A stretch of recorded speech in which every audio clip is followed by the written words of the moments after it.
Bonsoir les amis, nous voilà de nouveau réunis à travers le net pour notre prière du soir diocésaine.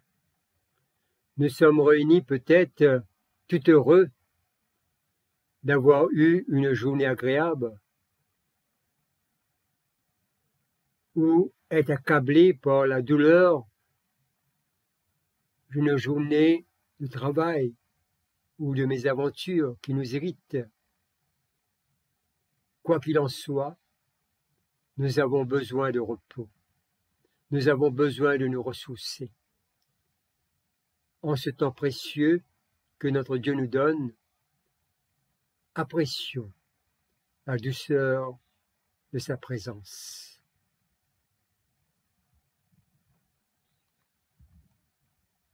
Que ma prière devant toi s'élève comme un encens et mes mains comme l'offrande du soir. Chers amis, en silence, en présence de notre Dieu et d'un cœur docile et pénitent, confessons nos péchés pour que dans sa bonté infinie et sa miséricorde, il nous accorde le pardon. Dieu de miséricorde, nous confessons que nous avons péché contre toi, en pensée, en parole et en acte, par ce que nous avons fait et ce que nous avons omis de faire. Nous ne t'avons pas aimé de tout notre cœur. Nous n'avons pas aimé notre prochain comme nous-mêmes. Nous regrettons sincèrement ces fautes. Humblement, nous nous en repentons. Pour l'amour de ton Fils, Jésus-Christ, prends pitié de nous et pardonne-nous. Alors ta volonté fera notre joie et nous pourrons marcher dans tes chemins pour la gloire de ton nom. Amen. Que le Dieu Tout-Puissant vous fasse miséricorde, qu'il vous pardonne vos péchés, par Jésus-Christ notre Seigneur, qu'il vous affermisse en tout bien, et par la puissance de l'Esprit Saint, qu'il vous garde pour la vie éternelle. Amen. Dieu vient à mon aide, Seigneur à mon secours. Gloire au Père et au Fils et au Saint-Esprit, au Dieu qui est, qui était et qui vient, pour les siècles des siècles. Amen. Nous disons l'hymne de joie et lumière à la page 50. Joie et lumière de la gloire éternelle du Père, le Très-Haut, le Très-Saint. Ô Jésus-Christ, parvenu à la fin de ce jour, contemplant cette clarté dans le soir, nous chantons le Père et le Fils et le Saint-Esprit de Dieu. Oui, tu es digne de te chanter dans tous les temps, par des voix sanctifiées. Fils de Dieu qui donne vie, tout l'univers te rend gloire. Nous allons maintenant être à l'écoute des lectures proposées pour ce soir. Méditons le psaume 135. Louez le nom de l'Éternel, louez-le, serviteur de l'Éternel. Qui vous tenez dans la maison de l'Éternel, dans les parvis de la maison de notre Dieu. Louez l'Éternel, car l'Éternel est bon. Chantez à son nom, car il est favorable. Car l'Éternel s'est choisi Jacob, Israël, pour qu'il lui appartint. Je sais que l'Éternel est grand, et que notre Seigneur est au-dessus de tous les dieux. Tout ce que l'Éternel veut, il le fait. Dans le ciel et sur la terre, dans les mers et dans tous les abîmes. Il fait monter les nuages des extrémités de la terre, il produit les éclairs et la pluie. Il tire le vent de ses trésors. Il frappa le premier-né de l'Égypte, depuis les hommes jusqu'aux animaux. Il envoya des signes et des miracles au milieu de toi, Égypte, contre Pharaon et contre tous ses serviteurs. Il frappa des nations nombreuses et tua des rois puissants. Sion, roi de Amoréens, Og, roi de Bassan, et tous les rois de Canaan. Et il donna leur pays en héritage à Israël, son peuple. Éternel, ton nom subsiste à toujours. Éternel, ta mémoire dure de génération en génération, car l'Éternel jugera son peuple et il aura pitié de ses serviteurs. Les idoles des nations sont de l'argent et de l'or. Elles sont l'ouvrage de la main des hommes. Elles ont une bouche et ne parlent point. Elles ont des yeux et ne voient point. Elles ont des oreilles et n'entendent point. Elles n'ont point de souffle dans leur bouche. Il leur ressemble ce qui le fabrique. Tout ce qui se confie en elles, maison d'Israël, bénissez l'Éternel. Maison d'Aaron, bénissez l'Éternel. Maison de Lévi, bénissez l'Éternel. Vous qui craignez l'Éternel, bénissez l'Éternel. Que des Sion l'on bénisse l'Éternel. Qui habite à Jérusalem, louez l'Éternel. Gloire soit au Père et au Fils et au Saint-Esprit, comme il était au commencement, comme il est maintenant, et comme il sera éternellement. Amen. 1 Samuel, chapitre 13, versets 5 à 18. Les Philistins s'assemblèrent pour combattre Israël. Ils avaient 1000 chars et 6000 cavaliers. Et ce peuple était innombrable comme le sable qui est sur le bord de la mer. Ils vinrent camper à Michmash, à l'orient de Beth-Aven. Les hommes d'Israël se virent à l'extrémité, car ils étaient serrés de près, et ils se cachèrent dans les cavernes, dans les buissons, dans les rochers, dans les tours et dans les citernes. Il y eut aussi des Hébreux qui passèrent le Jourdain pour aller au pays de Gad et de Galad. Saül était encore à Gilgal, et tout le peuple qui se trouvait auprès de lui tremblait. Ils attendirent 7 jours, selon le terme fixé par Samuel.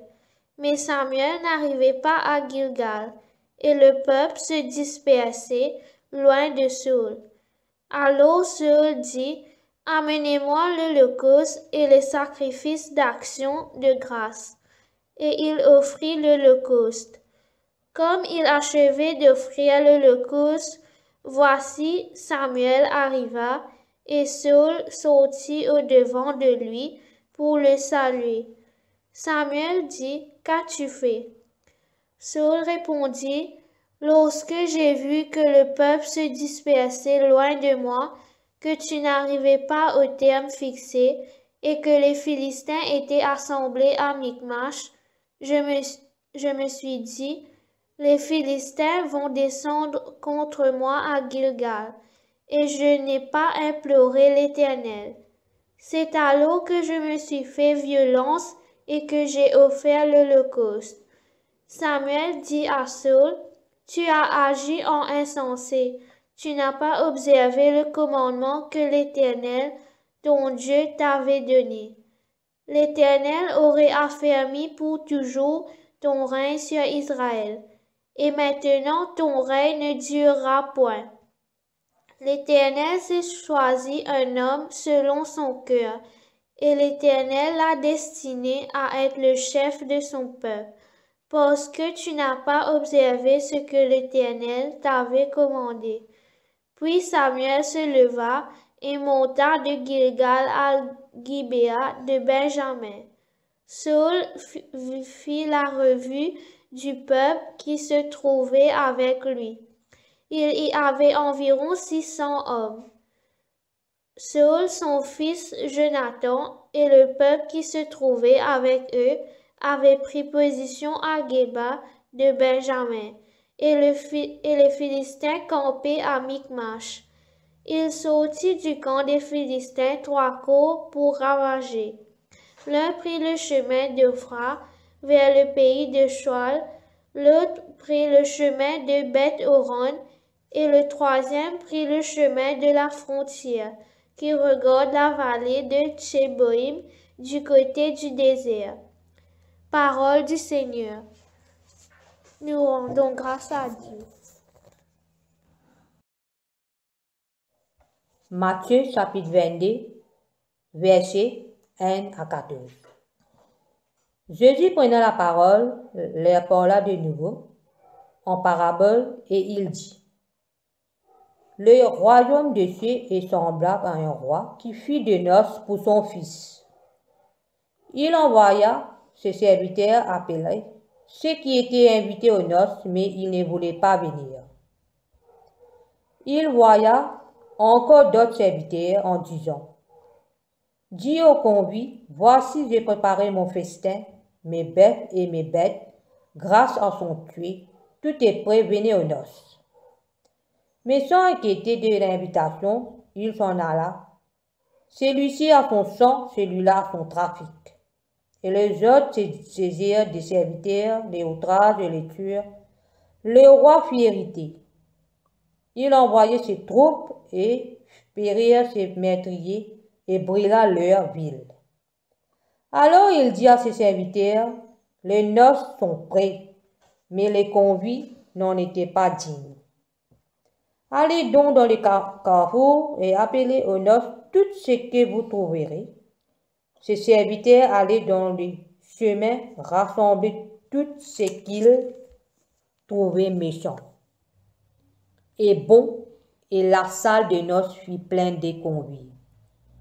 Le roi rentra pour voir ce qui était à table, et il aperçut là un homme qui n'avait pas revêtu un habit de noces. Il lui dit: Mon ami, comment es-tu entré ici sans avoir un habit de noces?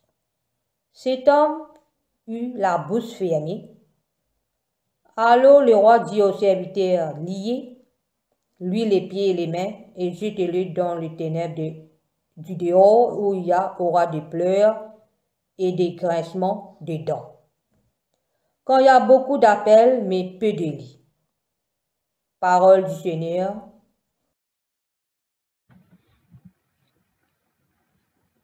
À travers des paraboles, Jésus nous fait entrer peu à peu dans les éléments constructifs et nécessaires au développement du royaume des cieux. Un royaume dont la visée se manifeste dans l'histoire du peuple élu. Aujourd'hui, la grande question que soulève pour nous ce passage est de nous situer en vérité devant l'invitation que nous fait le Seigneur. Le statut d'invité est clair, soit des invités prévus ou invités qu'on peut qualifier de la dernière heure. Mais le plus important, c'est de savoir se comporter comme des invités.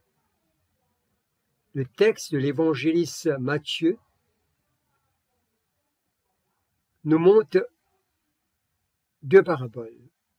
Les invités aux noces du fils de roi et l'invité sans l'habit de noces. Jésus, à travers ces deux paraboles, titille un point sensible des hommes et des femmes de son temps. Comme pour nous tous aujourd'hui, l'accueil et le refus et l'attitude de nonchalant de notre marche avec Dieu. Jésus fait remonter à la surface notre légèreté ou notre opacité à l'accueil et à notre légèreté au refus et encore plus le semblant d'être. Jésus nous présente le royaume des cieux comme d'un roi qui fit un grand festin pour la noce de son fils.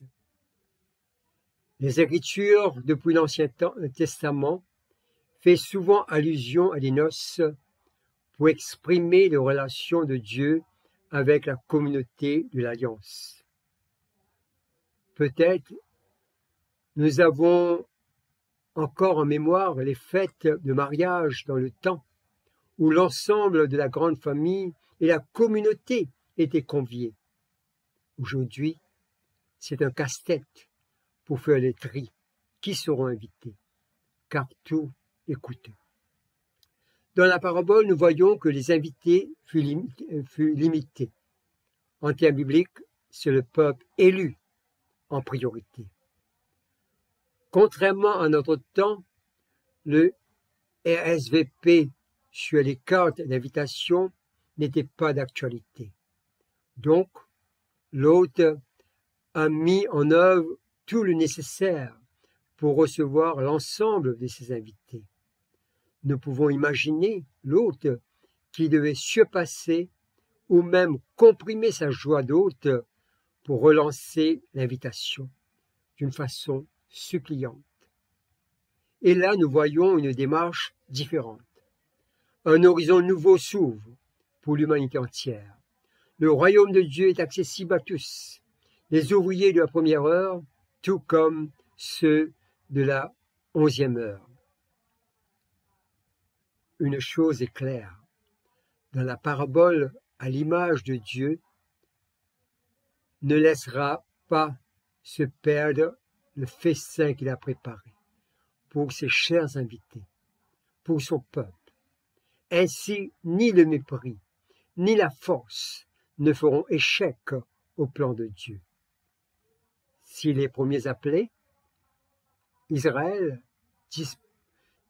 dépositaires des promesses, font la sourde oreille, Dieu agit autrement. L'invitation est ouverte à tous. Oui, une invitation à tous, même ceux qui étaient considérés comme les exclus. Que pouvons-nous apprendre à partir de l'invitation limitée et l'invitation ouverte à tous? Surtout l'invitation ouverte à tous ceux qu'on a l'habitude d'exclure pour 1001 raisons. Toute œuvre a un point de départ. Dieu prend le peuple d'Israël comme point de départ et fait avancer son plan de salut vers les autres nations. Le livre des Actes des Apôtres, chapitre 1er, verset 8 nous dit « Vous deviendrez mes témoins à Jérusalem, dans toute la région de Judée et de Samarie, et jusqu'aux confins de la terre. » Le peuple élu était le récipiendaire et le précurseur de la grâce de Dieu, pour proclamer la parole de Dieu.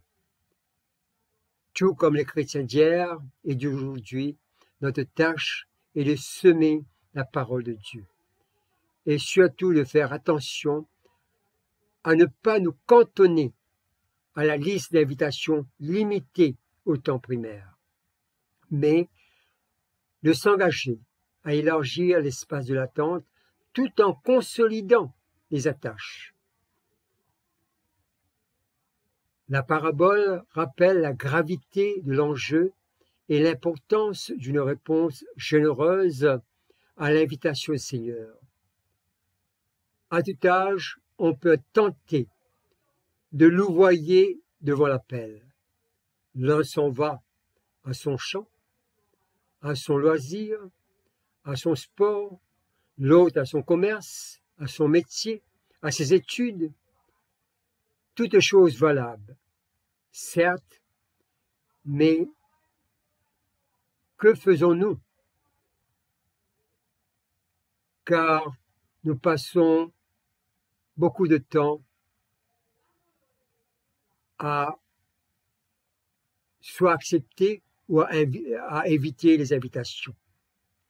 L'invitation de Dieu serait-elle à ce point négligeable? Et la refuser, n'est-ce pas de passer à côté du vrai bonheur? Posons-nous la question. Face aux largesses de Dieu, que valent nos excuses? Cette parabole nous oblige à voir grand et à voir loin. Elle nous fait dépasser nos réflexes de privilégiés et les étroitesses de notre cœur pour nous ouvrir à la mission universelle de Dieu. Le peuple de Dieu, l'Église, c'est cela, le rassemblement des appelés, le peuple qui se sent responsable d'accueillir et de transmettre l'invitation, et qui anticipe le festin éternel où chacun entrera après avoir, ici-bas, revêtu de l'habit de la nouvelle créature en Christ. Quand on dit oui à l'invitation de Dieu, on devient soi-même accueillant. L'invitation est généreuse, l'entrée est gratuite, mais il faut toujours changer de cœur en passant par la porte. C'est une des manières de s'habiller pour la noce. Et Dieu y veille. Nul n'est dispensé de faire l'effort pour changer sa vie. C'est le sens de l'habit de noces réclamé de chacun des convives. Pour entrer aux noces de Jésus avec l'humanité, l'habit qui nous est réclamé ne s'achète pas chez les marchands de ce monde. Il s'agit de revêtir le Christ, le dessein du Christ, les réflexes du Christ. Il suffit d'entrer avec un cœur nouveau. Et ce cœur nouveau, c'est Dieu qui nous le donne. L'attitude de nonchalant sera lourde en face de Dieu. Amen.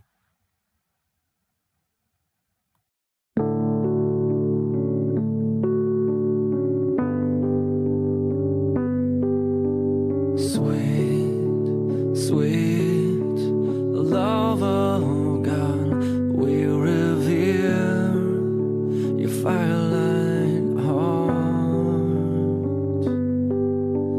Sweet, sweet grace surrounds, we've been sought through all of our years. You've carried our tears with you. We are all here to find a place where our restless souls will be free. We were all made to see. Our hearts could not rest until found in Thee. In this divine invitation we find Your embrace, and in our deep adoration see the light of Your face. In this divine invitation we all find the place for our souls where the longings were born long ago.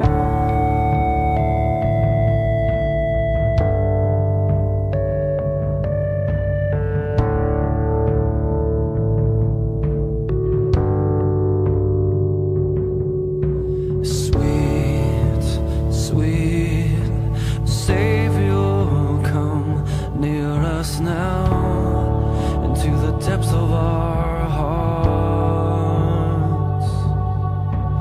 Sweet, sweet breath of life, You fulfill with the warmth of Your love the mystery of Your ways. We are all here to find the place where our restless souls will be free. We were all made to see. Our hearts could not rest until found in Thee. In this divine invitation we find Your embrace, and in our deep adoration see the light of Your face. In this divine invitation we all find the place for our souls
Nous allons dire le cantique de Marie, le Magnificat, à la page 51. Mon âme exalte le Seigneur, exulte mon esprit en Dieu mon Sauveur. Il s'est penché sur son humble servante, désormais tous les âges me diront bienheureuse. Le Puissant fit pour moi des merveilles, saint est son nom. Son amour s'étend d'âge en âge sur ceux qui le craignent. Déployant la force de son bras, il disperse les superbes, il renverse les puissants de leur trône, il élève les humbles. Il comble des bienfaits les affamés, renvoie les riches des mains vides. Il relève Israël son serviteur et se souvient de son amour, de la promesse faite à nos pères en faveur d'Abraham et de sa race à jamais. Gloire au Père et au Fils et au Saint-Esprit pour les siècles et des siècles. Amen. Nous disons le symbole des apôtres. Je crois en Dieu, le Père Tout-Puissant, Créateur du ciel et de la terre, et en Jésus-Christ, son Fils unique, notre Seigneur, qui a été conçu du Saint-Esprit, est né de la Vierge Marie, a souffert sous Ponce Pilate, a été crucifié et mort et a été enseveli. Il est descendu aux enfers. Le troisième jour est ressuscité des morts, et est descendu au ciel, est assis à la droite de Dieu le Père Tout-Puissant, d'où il viendra juger les vivants et les morts. Je crois en l'Esprit Saint, à la Sainte Église catholique, à la communion des saints, à la rémission des péchés, à la résurrection de la chair et à la vie éternelle. Amen. À la page 54, le Seigneur soit avec vous et avec votre esprit. Prions le Seigneur. Notre Père, qui es aux cieux, que ton nom soit sanctifié, que ton règne vienne, que ta volonté soit faite sur la terre comme au ciel. Donne-nous aujourd'hui notre pain de ce jour. Pardonne-nous nos offenses, comme nous pardonnons aussi à ceux qui nous ont offensés. Et ne nous soumets pas à la tentation, mais délivre-nous du mal. Car c'est à toi qu'appartiennent le règne, la puissance et la gloire pour les siècles des siècles. Amen. Prions le Seigneur. Seigneur notre Dieu, nous avons tous tant de priorités qui sont importantes dans notre quotidien. Aide-nous, Seigneur, à voir qu'au-delà de nos priorités matérielles, il y a la priorité de chercher le royaume de Dieu. Prions le Seigneur. Seigneur notre Dieu, nous te confions notre diocèse avec Sténio, notre évêque, et son clergé, et l'ensemble de la communauté. Bénis, Seigneur, tout le travail de préparation de notre synode diocésain. Nous plaçons devant toi l'exercice de recensement et les ateliers de travail dans les paroisses pour le besoin du synode. Prions le Seigneur.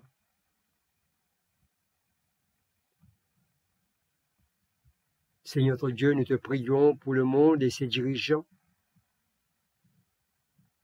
Seigneur, notre monde est fragilisé par tant de secousses, pandémie, guerre, crise économique, crise alimentaire, et aussi la montée de violence dans la société et au sein des cellules familiales. Accorde-nous, Seigneur, l'espérance des jours meilleurs. Grand Dieu Tout-Puissant, toi qui es à l'écoute de nos besoins, nous élevons vers toi nos prières dans le nom puissant de ton Fils Jésus-Christ, lui qui vit et règne avec toi et le Saint-Esprit, un seul Dieu, dans les siècles des siècles. Amen.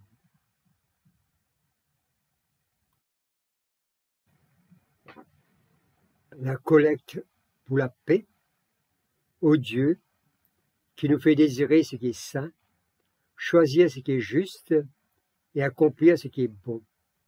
Donne à tes serviteurs cette paix que le monde ne peut donner, afin que nos cœurs s'attachent à tes commandements et que, délivrés de la crainte de tout ennemi, nous puissions vivre dans le calme et la tranquillité.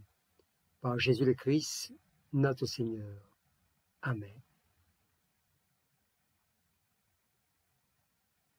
Collecte pour demander la présence du Christ. Reste avec nous, Seigneur, car il se fait tard. Déjà le jour baisse. Sois notre compagnon sur la route, enflamme notre cœur, ravive notre espérance, pour que nous te découvrions dans les Écritures et dans le pain partagé. Nous te le demandons dans ta tendresse. Amen. Veille, Seigneur, avec ceux qui travaillent, veille ou pleure cette nuit. Donne mission à tes anges de garder ceux qui dorment. Prends soin des malades. Seigneur Christ, donne le repos à ceux qui sont fatigués. Bénis les mourants, soulage ceux qui souffrent, console les affligés et préserve le bonheur de ceux qui sont dans la joie. Nous te le demandons par ton amour. Amen. Nous disons l'action de grâce. Dieu Tout-Puissant, Père de miséricorde, nous te rendons grâce de ta bonté et de ton amour envers nous, tes serviteurs indignes, et envers tous ceux que tu as faits.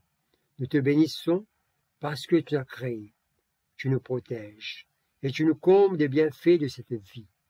Mais surtout, parce que dans ton amour inépuisable, tu as racheté le monde par ton Fils Jésus-Christ, et tu nous donnes les moyens de recevoir ta grâce, à l'espérance de la gloire sans fin. Nous t'en prions, rends-nous sensibles à ta miséricorde, pour que nous te rendions gloire d'un cœur reconnaissant, non seulement de nos lèvres, mais par toute notre vie, en nous mettant à ton service et en marchant devant toi, dans la justice et la sainteté, tout au long de nos jours. Nous te le demandons, par ton Fils, Jésus le Christ, notre Seigneur. Amen. Nous disons la prière de Saint Jean Chrysostome. Dieu Tout-Puissant, toi qui nous as accordé la grâce de t'adresser d'un cœur unanime, notre prière commune, tu as promis par ton Fils que lorsque 2 ou 3 se réuniraient en son nom, tu serais au milieu d'eux. Comble maintenant, Seigneur, nos désirs et nos vœux, selon ce qui nous est utile. Donne-nous en cette vie la connaissance de ta vérité, et dans le monde à venir, la vie éternelle. Amen. Bénissons le Seigneur, nous rendons grâce à Dieu. Nous disons la dernière prière à la page 60. Gloire à Dieu qui peut, par sa puissance, qui agit en nous, faire au-delà, infiniment au-delà de ce que nous demandons et concevons. À lui la gloire dans l'Église et en Jésus-Christ, pour toutes les générations des siècles. Amen. Les amis, nous sommes arrivés à la fin de ce temps de prière et dans le bonheur de savoir que nous sommes tous sous la protection de notre Père Céleste. Bonne soirée à vous tous.